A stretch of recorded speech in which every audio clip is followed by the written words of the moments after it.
আজকের রেসিপি রুই মাছের ভাপা। নমস্কার, আজকে আরেকটা নতুন রেসিপি নিয়ে এসেছি। এই যে রুই মাছের ভাপা।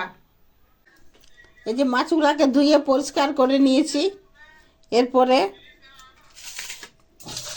একটা গামলার মধ্যে মাছগুলো দিয়ে আর জল দিয়ে আর নুন আর জল, এই চামচে 2 চামচ নুন দিয়ে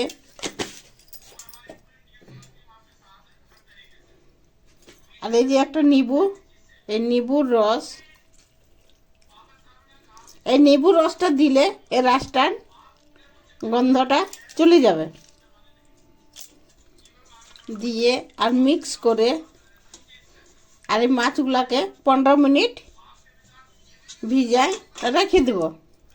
এরপর একটা মশলা বানাই নিচ্ছি। 1 চামচ, 1.5 চামচ পোস্ত, 1 চামচ সাদা সরষে, এর সঙ্গে 1 চামচ নুন, আমি 2টো কাঁচা লঙ্কা, 3টে না 2টো কাঁচা লঙ্কা, এই যে এগুলোকে শিলনোড়ায় বাটি নেব। সরষে, পোস্ত আর 2 চামচ নুন, এগুলো একসঙ্গে এই যে সরষের তেল দিয়ে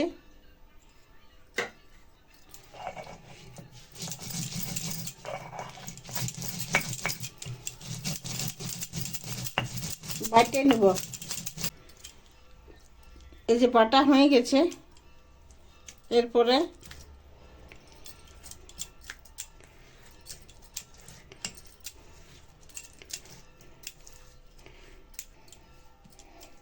এই যে তুলে নিয়ে এরপর এই একটা টিফিনের মধ্যে এটা একটা আদা, রসুন আর কাঁচা লঙ্কা আর টমাটোরের পেস্ট এটা দিয়ে, তারপর এই যে সরষে আর পোস্ত আর কাঁচা লঙ্কা বাটাটা আর এটা মিক্স করে এর মধ্যে একটু হলুদ আর কালারের জন্য একটু কাশ্মীরি লঙ্কার গুঁড়ো দিয়ে আর মিক্স করে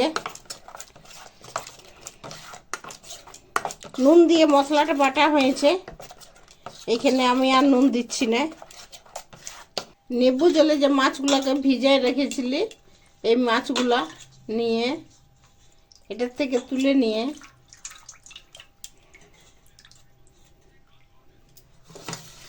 আর এই যে মশলাটার মধ্যে দিয়ে আর এটা মশলার সঙ্গে আর এটা মশলাটা এর উপরে মাখাই নিয়ে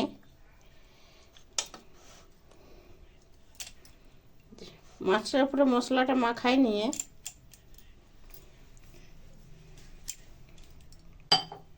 এই যে হাত ধোয়া জলটা দিয়ে, মনে হয় যে কম হচ্ছে তাহলে একটু সামান্য নুন দিয়ে, তারপরে চেরা কাঁচা লঙ্কা আর উপর থেকে সরষে তেল দিয়ে এর মধ্যে এই যে 2টো টমাটোর গোটা গোটা, এই যে টমাটোর টুকরো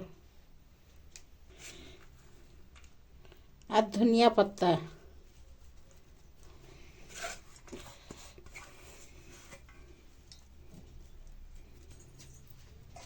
দিয়ে আর ঢাকুন দিয়ে একটা কড়াইয়ে জল দিয়ে এই স্ট্যান্ডটা দিয়ে এর উপরে টিফিনটা বসাই আর ঢাকুন দিয়ে তেজ আঁচে 25 মিনিট সিদ্ধ করে নিব। 30 মিনিট পর ঢাকুনটা খুলে নিয়ে আঁচটা বন্ধ করে দিয়ে এই যে নামাই নেব। এরপর ঠান্ডা করে ঢাকুনটা খুলে এই যে কত সুন্দর হয়েছে দেখিয়ে, দেখো কত সুন্দর হয়েছে। টমাটোরও সিদ্ধ হয়ে গেছে, মাছও সিদ্ধ, এই যে মাছও সিদ্ধ হয়ে গেছে। রুই মাছের ভাপা বনে রেডি।